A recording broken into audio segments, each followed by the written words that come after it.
Hey everybody, it's Tom and coming to you today.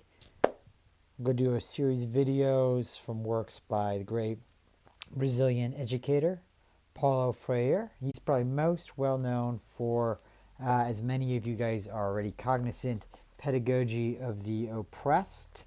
And this is a fantastic little text to which we shall be getting in due time. However, I thought I'd start by looking at three earlier texts which build up and are consummated in the Pedagogy of the Oppressed. One of which is an article. I don't have the book form yet, I just got it off the internet. The Adult Literacy Process. The Adult Literacy Process as Cultural Action for Freedom. And that little article sort of articulates some of the principles which are exposited at greater length in these other works, which are two of which, the other two being contained in this single volume, Education for Critical Consciousness, in which we have education as the practice of freedom, and the other work in here is extension or communication, which I believe deals with two things. Questions which revolve around issues of colonialism and post-colonialism, the interaction between polities, and two different approaches to the process of education more generally. But I haven't read it yet. That's just my impression, skimming it very quickly. The focus for today is on education as the practice of freedom, which is split into 5 sections, respectively titled. I'll just go ahead and read that from the table of contents very quickly.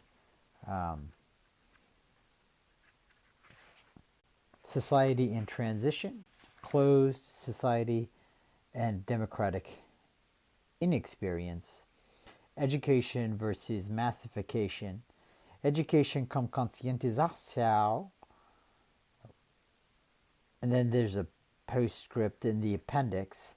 Postscript is literally just a paragraph introducing the appendix, which is a series of tableaus that were used in what is referred to as cultural circles, and those were part of the model for actually adult literacy programs initiated by Freire and other educational programs as well. So, all those prefatory remarks out of the way, let's get to the text itself. And really, Society in Transition just jumps right into the deep end by providing us with some definitions. And probably the most crucial definition is, what does it mean to be human? And for Paulo Freire, what it means, among other things, is to relate to the world in a fashion which is active and engaged. To realize oneself as not simply being in the world, but being with the world. So the tension between those two different prepositions, in and with, can sort of allow us to feel the differential that he believes is the crux, the fulcrum upon which a genuinely emancipatory education process will turn. He distinguishes this relationality from what he refers to as a merely animal relationality, whereas someone is merely in the world and responds to it passively. And this connects to a dyad which he sets up, which I feel is a bit unfortunate because of the manner in which it demeans the animal sphere, and that's a whole big ball of wax. I don't want to get detained by it because we can extricate what's problematic about that distinction from what's useful, namely whether one is directing one's consciousness toward the world in a constructive, free fashion or in a passive or deleterious one. There's another sort of tension or dyad that he sets up, which I think is more promising because it doesn't have the same freight connotation wise. He talks about consciousness as being in a condition of integration with its environment as opposed to merely adaptation. Merely adaptive consciousness is consciousness which just reacts to the circumstance, to the environment, and subordinates itself to the evident dictates of that circumstance or the environment. An integrated consciousness, by contrast, while apprehending what is occurrent in a circumstance or environment, does not passively capitulate to its imperatives, but realizing itself as an active subject, a space from which will, action, creativity, freedom can emerge, then enters into, if you like, a dialogue and a transformative process with that circumstance in that environment. Parallel to entering into this integrative state, this integrated state, is a transformed relationship with time or temporality. And this is, I think, this was, I thought, really juicy. One of the more, the word cunning comes to mind, but in a very positive way, articulations that I found in this education as a practice of freedom. That one can sort of feel oppressed by the weight of a monotonous time where there is no difference between the past, the present, the future, between the moment that just occurred, the one which is unfolding, and the one which is about to happen. There's a monotony that deprives one of a sense of initiative. By contrast, when you enter into conviction as to one's capacity to affect the world in a positive way, to transform it, time itself loses this monotonous quality and becomes historical or historic. That is, we realize our decisions as having consequence, both individually and socially. And it is the entrance upon this alternative awareness which inaugurates true freedom and true responsibility. Interestingly, Freire adjoins to his celebration and his exhortation of freedom the fact that it is the apprehension, the realization, the embrace of responsibility which, if you like, consecrates that freedom and which allows us to enter into our humanity.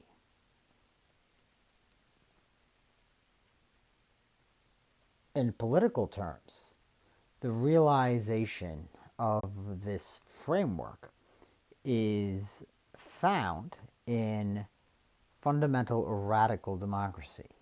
Now, this is to be distinguished from the ersatz democracy within which we are presently ensconced, or as he puts it in at a certain point in education as the practice of freedom, a sort of sui generis democracy, where a class of individuals is elected as representatives to administer the governmental processes on the behalf of the people. Because in conjunction with this representative framework is the implication that the people can't do it on their own, that they need an elite class of some sort, a privileged aristocracy or meritocracy to guide them along the way. Ultimately, while a representative framework is in many ways preferable to a grossly monarchical or despotic one. Ultimately, while it's preferable to certain other forms of government, it is still in tension, if not incompatibility, with a more radical democracy in which the freedom of the individual and the society is encountered through a rejection of really hierarchical frameworks. At least that is what I am drawing out. This is what I'm hearing from Freire in my reading of the text. The way this comes about, by the way, is with respect to educational processes, the emergence of confidence on the part of people in general that they can, in a powerful way, contribute to society, and an unwillingness to tolerate the perpetuation of arrangements which have been insulting to their dignity, situations which are fundamentally oppressive. Now, this gives occasion to address another distinction or phasing which Freire presents in the course of education as the practice of freedom. Because initially, in an oppressive situation, almost reactively, people, or almost out of a kind of necessity, people assume a merely adaptive posture. That adaptive posture is marked by what Freire refers to as semi-intransitivity. It's a grammatical distinction between transitive and intransitive. An intransitive verb has no object. It's just an activity. Being, doing. Well, I shouldn't say doing, because you can do to something, right? You can... going is intransitive. I am going. Of course, you can go to somewhere, but the process of going doesn't have an object. Whereas I am reading, that is transitive. I am reading, you're always reading implicitly something, right? Actually, consciousness itself is fundamentally transitive in that it has an ineluctably, inevitably, unavoidably intentional quality. That's hearkening back to the tradition of an insight of phenomenology, and a tradition which founds or feeds into the tributary of existentialism, and which is actually in the background of what Freire is discussing here. But let's just sort of set that to the side for the moment. The main thing is that before one enters into a realization of one's freedom and capacity to engage the world through critical consciousness in a creative way, one is reticent to reach out and engage. And so this is thus Freire's qualification of that state is semi-intransitive. It sort of seems like a merely passive state. When people enter upon a realization of their capacity for freedom, their consciousness enters into a transitive condition. And they then begin to reach out and realize they can do things and make things happen. Now, this initial critic consciousness, this initial transitivity can be seen as naive as opposed to critical, because it's excited, it has an emotional quality to it because of its novelty. And so there's a danger, a positive danger in the situation, insofar as that this naive transitivity can potentially be hijacked and directed into a merely, as he puts it, sectarian position. That is, it can be drawn into subordination before a mere ideology. Now, he doesn't use the word ideology, but this is essentially, I feel, what he's saying, that you enter into a fixed set of positions as to what is normative, and you cut yourself off from the possibility that reality is other than that. In order to stabilize this condition, you're willing to deny reality itself. And this is the root of violence and oppression. And the sectarian problematic can be marshaled at any point on the political spectrum. He suggests, and I am sympathetic with this suggestion, that there's a greater liability to that outcome as you go rightward along that perspective. But it is not exclusively a phenomenon of the right. It can also occur on the left with the notion of prescriptivism before the people. Now,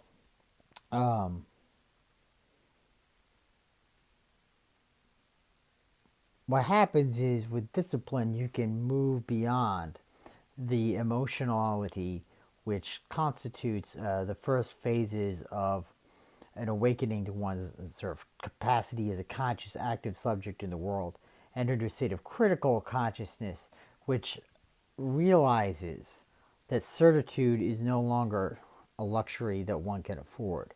There's a constant openness to reality as a dynamic process, which is grounded, in terms of from where are you going to, derive stability in this open state. Well, you derive it ultimately from entering into relationships of love and embrace with everyone and with the world itself, entering into a state of dialogue as opposed to monologue. And now we come to, we could sort of draw this all up and thinking upon what is intended by the title education as the practice of freedom. And it's exactly this: the education, if it's going to be truly educational, to think etymologically, to lead us out of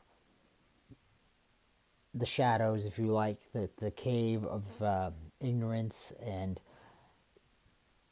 deficient self-understanding, is not going to be merely a transmission of facts, figures, techniques, skills. It is primarily a process which should awaken people to their human being as a free and critical being, which is what the appendix of the work sort of illuminates, is that people can be presented with situations which at first blush seem altogether ordinary, but which when interrogated can unfold all sorts of things which were theretofore merely implicit or not entirely aware. Process of this or not entirely brought into our awareness. And the interrogation of these tableaus and the process of excavating what's buried beneath their surface meaning, that process in and of itself awakens people to their capacity as engaged, rational, free, critical human beings. And this takes place not simply in individual terms, but also in social terms. So that what it means to be, for example, a worker is transformed. Because work, rather than being merely a condition of oppression, can also be a process whereby we engage reality. A process which has been tragically disfigured by the social relations through which we organize it at present, and in the past as well. Feudalism wasn't exactly, all rainbows and unicorns. Just we're in a essentially capitalist situation here, where and where our labor then is subjected to a merely economic and logic, and that's highly problematic, which takes us beyond the province of our concern at this moment, which is merely to recapitulate some of these themes in this work by Freire, which are altogether germane to the question of education generally. And despite the fact that he wrote this work in address situations which were occurring in Brazil, especially from the middle 20th century forward, the 50s, the 60s, the 70s, despite the specificity of that context, the principles that he is outlining are altogether relevant to what's occurring here in America at this place and this time, exemplified in the process of privatization in schools, the application of standardized testing models, and all the rest of it. And I'm not going to get into that into great detail at this moment. I just wanted to sort of signal that point of contact and connection. And we'll get more into that more explicitly as we go through. After I get through all Freire, I'll try and marshal some thoughts regarding the more concretely how what he's saying can inform how we approach the challenges that are in front of us. And we can't just sort of take what he says and import it, because that, frankly, would betray the spirit of what he's proffering. The spirit of what he's proffering is that we have an ability in relationship with each other to move forward as a truly free society. And part of that, part of realizing that freedom, is creating our own response. So, well, I'll leave it there, and maybe the day after tomorrow, but certainly, or maybe even tomorrow, we'll pick up the next text on education or extension or communication. Extension or communication. Thank you guys for listening. This is Tom, as you guys may already be aware. And once again, just first series of videos on some works by Paulo Freire. So thanks again. See you guys later. Ciao.